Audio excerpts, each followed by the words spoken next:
গুগলে প্রতি বছর 500 থেকে 700 র্যাঙ্কিং ফ্যাক্টর আপডেট হয়। এর ফলে অনেক ওয়েবসাইট তাদের ট্রাফিক হারায়। আপনিও কি এরকম শিকার হচ্ছেন?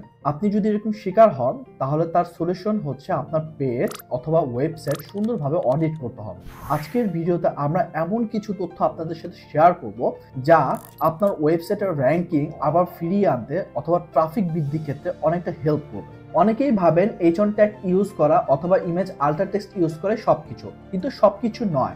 এসইও অডিট হলো এমন একটি প্রক্রিয়া যার মাধ্যমে ওয়েবসাইটের গভীর ত্রুটিগুলো বের করা সহজ হয়, যেমন মোবাইল ফ্রেন্ডলিনেস, কন্টেন্টের মান, টেকনিক্যাল এসইও অথবা ব্রোকেন লেগ ইত্যাদি ইত্যাদি। সম্প্রতি একটি জরিপে দেখা গেছে প্রায় 60% ওয়েবসাইট ট্রাফিক হারাচ্ছে টেকনিক্যাল এসইওর অভাবে। আর এই টেকনিক্যাল এসইও ঠিক করার সহজ উপায় হচ্ছে সঠিকভাবে এসইও অডিট করা। যদি আপনি সঠিকভাবে টেকনিক্যাল এসইও অডিট করতে পারেন, তবে আপনি টেকনিক্যাল এসইও ইস্যুগুলো সলভ করতে পারবেন। নিউ ইয়র্ক টাইমসের একটি প্রতিবেদন অনুযায়ী গুগল ইউজার প্রায় 75% ব্যবহারকারী প্রথম পেজের বাইরে কোনো পেজ তারা ক্লিক করে না। যদি আপনার পেজ দ্বিতীয় পেজে থাকে, তাহলে আপনি প্রায় 75% ব্যবহারকারী থেকে বঞ্চিত। তাহলে আপনি কিভাবে ইনশিওর করবেন যে আপনার পেজটাই যাতে ফার্স্ট পেজের মধ্যে আসে? বর্তমানে গুগল 4টা বিষয়ের দিকে খুব বেশি ফোকাস দিচ্ছে।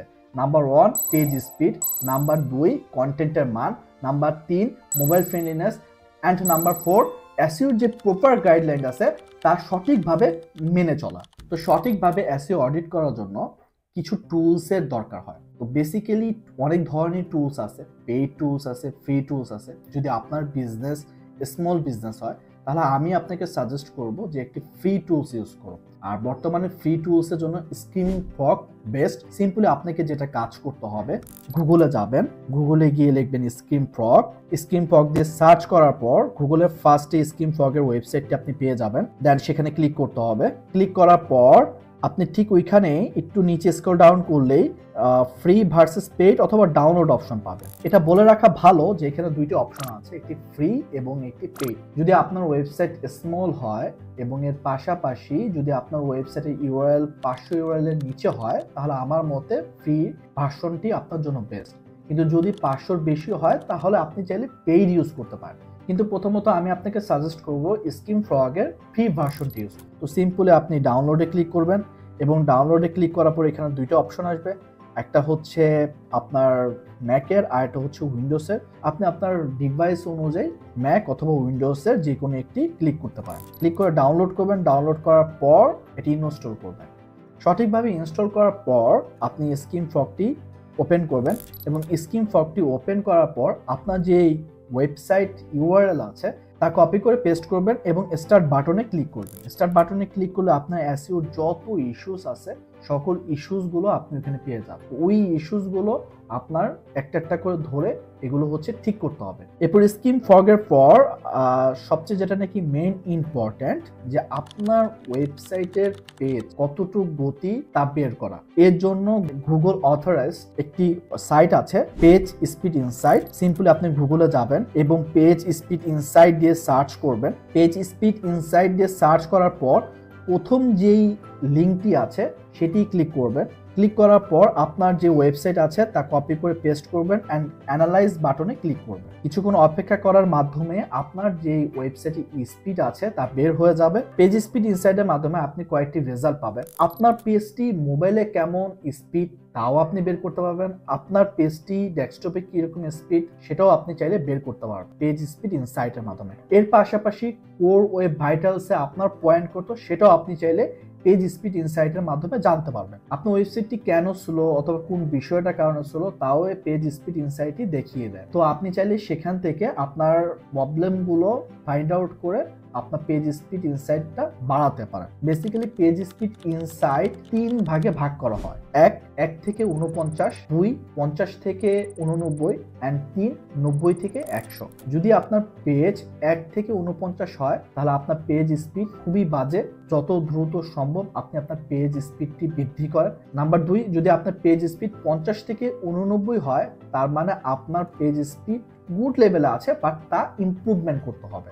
নাম্বার 3, যদি আপনার পেজ স্পিড 90 থেকে 100 মধ্যে হয়, তার মানে আপনার পেজ স্পিড সম্পূর্ণ সঠিক আছে, আপনাকে কোনো প্রকার ইমপ্রুভমেন্ট করতে হবে না। এরপর যেটি সবচেয়ে গুরুত্বপূর্ণ, সিগমা মার্কআপ টেস্টিং টুল। সাধারণত আপনার ওয়েবসাইটের স্ট্রাকচারটা ঠিক আছে নাকি নাই, অথবা আপনি আপনার ওয়েবসাইটের স্ট্রাকচারটা কেমন ভাবে গুগলে রিপ্রেজেন্ট করতে চান, তা সিগমা মার্কআপ সেটআপের মাধ্যমেই গুগল বুঝতে পারে যে আপনার ওয়েবসাইটটা কোন ক্যাটাগরি। সো সিগমা মার্কআপটা আপনার ওয়েবসাইটে ঠিক আছে নাকি নাই তা চেক করাটা খুবই ইম্পর্টেন্ট। তো এর জন্য যে কাজটা করতে হবে, সিম্পলি গুগলে যাবেন, গুগলে গিয়ে সিগমা মার্কআপ টেক্সটিং টুল দিয়ে সার্চ করবেন এবং ফার্স্টেই যে লিঙ্কটা আছে সেটাতে ক্লিক করবেন। এরপর একটু নিচে স্ক্রল ডাউন করে রিচ রেজাল্ট টেস্টিং বাটনে ক্লিক করবেন। এরপর সিম্পলি আপনার ওয়েবসাইটের ইউআরএল কপি করে পেস্ট করবেন এবং জাস্ট টেস্ট ইউআরএল বাটনে ক্লিক করবেন। এরপরে আপনার ওয়েবসাইটে যদি কোনো ইস্যুস থাকে তাহলে তারা রেড বাটন অথবা রেড ওয়ার্নিং দিয়ে দেখিয়ে দিবে। জাস্ট সিম্পলি যে কাজটা করতে হবে, আপনার সেই সিগমা মার্কআপের যে ইস্যুসটা আছে সেই ইস্যুসটা সলভ করতে হবে।